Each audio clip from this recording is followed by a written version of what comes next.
जय माता दी। भादों के महीने में एक विशेष व्रत आता है जो माँ लक्ष्मी का व्रत है। तो आज हम उसी विषय पर चर्चा भी करेंगे और कैसे वो व्रत रखा जाता है और किस दिन से ये व्रत शुरू होगा, इस सभी के बारे में हम चर्चा करते हैं। देखो, आप एक परिवार के मेंबर हो, आप एक परिवार के सदस्य हो जिससे हम सभी बातें करते हैं जो हमारे भलाई के लिए होती हैं, जिनसे हमें भला होता है। हम सभी उन बातों का बातचीत करते हैं, उन बातों की, क्योंकि हर एक जानकारी आपके पास होनी चाहिए। ये जिस व्रत की मैं आज बात कर रही हूँ, ये एक ऐसा व्रत है, ये साल में एक बार आता है और ये 16 दिन का कंटिन्यू का व्रत है। और इसको 16 दिन कंटिन्यू रखा जाता है और कैसे इसकी पूजा की जाती है और किसने इस व्रत को रखा था और किसने रखवाया था, इस सभी विषय के बारे में चर्चा करते हैं। कि जब पांडव युद्ध में, पांडव अपनी चौपट जब खेल रहे थे, सब कुछ हार गए थे, इवन कि उन्होंने द्रौपदी को भी उसमें हार में शामिल हो गई थी, उनके पास कुछ भी नहीं बचा था। इस व्रत के बारे में मैं आपको बताना चाहूंगी कि ये व्रत सबसे पहले किसने रखा था और किसने रखवाया था। तो सबसे पहले इस व्रत को पांडवों ने रखा था जब वो चौपट खेलने में सब कुछ अपना हार गए थे। उनकी स्थिति ये हो गई थी कि उनके पास खाने को अन्न तक नहीं बचा था। तब भगवान कृष्ण जी ने माँ लक्ष्मी का, जिसे महालक्ष्मी कहते हैं, इस व्रत के बारे में बताया और उन्होंने इस व्रत को करके इसका विशेष फल प्राप्त किया था। उसके बाद में उन्हें राजपाट मिला है।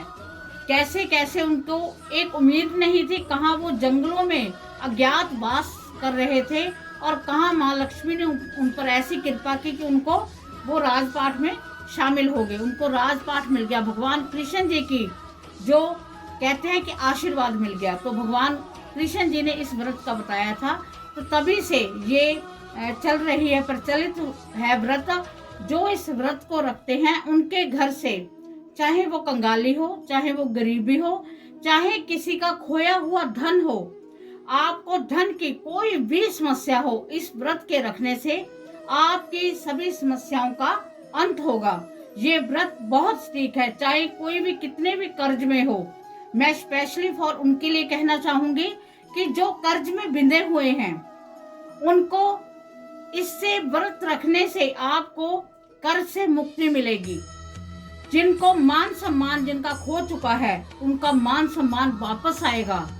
सभी वो जो लोग उनको धिक्कारते हैं, वही लोग उनकी रिस्पेक्ट करेंगे, क्योंकि पांडवों के साथ भी ऐसा ही हुआ था। उनको धिक्कारा गया था, उनके साथ कोई कम बदसलूकी नहीं हुई, पर फिर भी उन्होंने वही सब कुछ दोबारा प्राप्त कर लिया। तो उसी व्रत की हम बात करते हैं।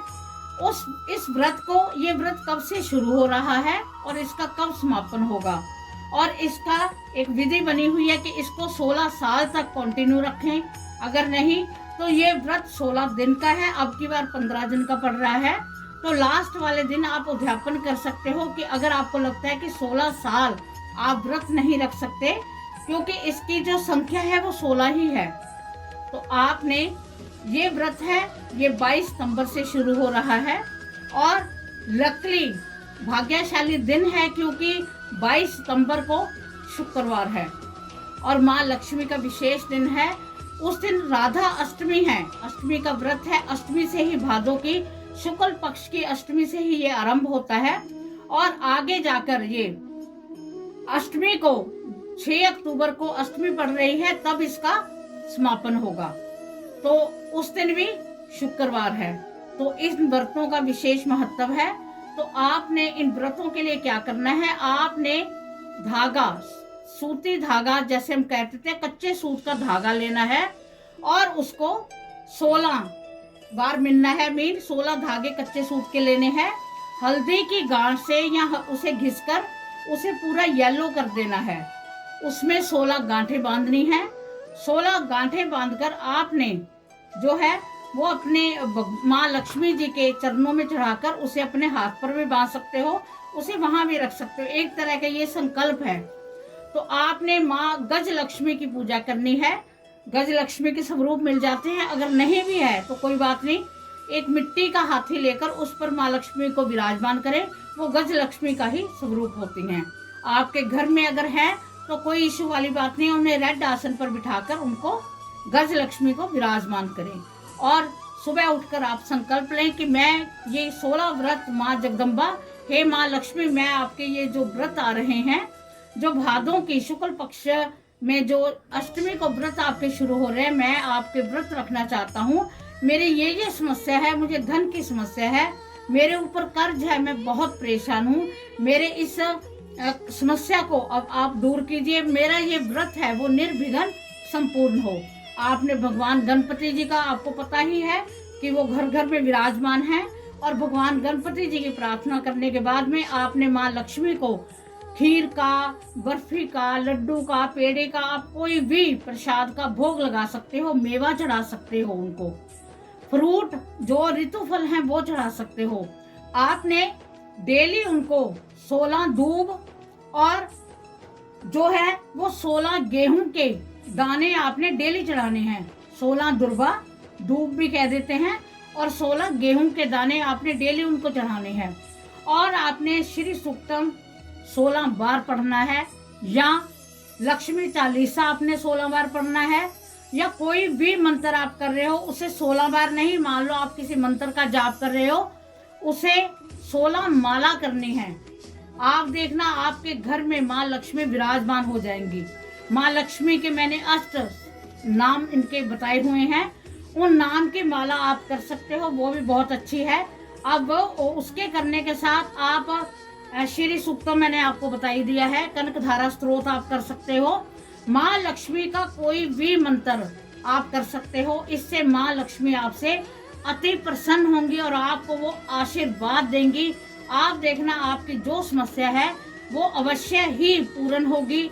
ऐसे देख लो कि आपकी समस्या हल करने के लिए माँ लक्ष्मी का एक बहुत विशेष दिन आने वाला है, आ चुका है। आपने किस हिसाब से, आपने किस विधि से आपने पूजा करनी है। आसन आपने बिछा लिया है, एक लोटे में जल रखना है, जल के ऊपर आपने जो मौली बांधनी है वो भी 16 गांठ लगाकर उस मटके के ऊपर बांधनी है।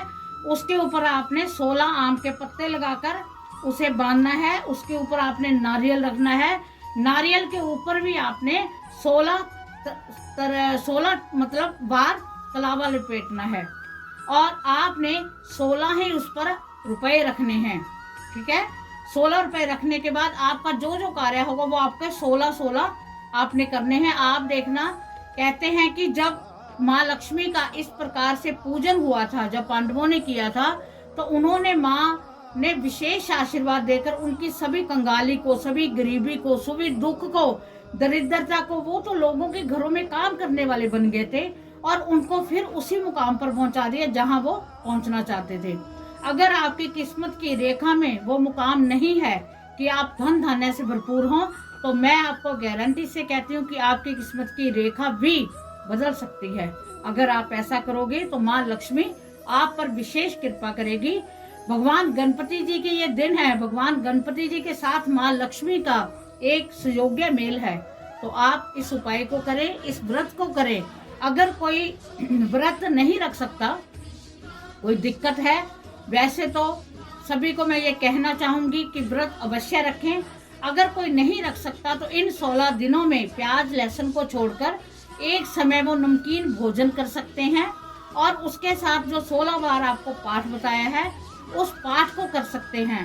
आप देखना, और लास्ट दिन अध्यापन की मैं विधि बताऊंगी, एक और वीडियो बनाऊंगी, उसमें बताऊंगी कि जिन्होंने व्रत किया है उन्होंने क्या करना है, जिन्होंने नहीं किया उन्होंने क्या करना है। आपको इसका विशेष लाभ मिलेगा। तो इसके साथ आपने, जब आपकी पूजा शाम को संपूर्ण हो जाएगी, तब आपने माँ लक्ष्मी के लिए, माँ लक्ष्मी जी की आरती करनी है। ये आरती आपने अवश्य करनी है। देसी घी का आपका दीपक जगना चाहिए, और आरती में उसके बाद में पहले आप आरती वैसे करें, फिर कपूर जगाकर अवश्य आरती करें। आप देखना माँ लक्ष्मी आपके घरों में भंडार भरने के लिए आई हुई हैं। ये आपने देखना है कि आपने कैसे उनको मनाना है।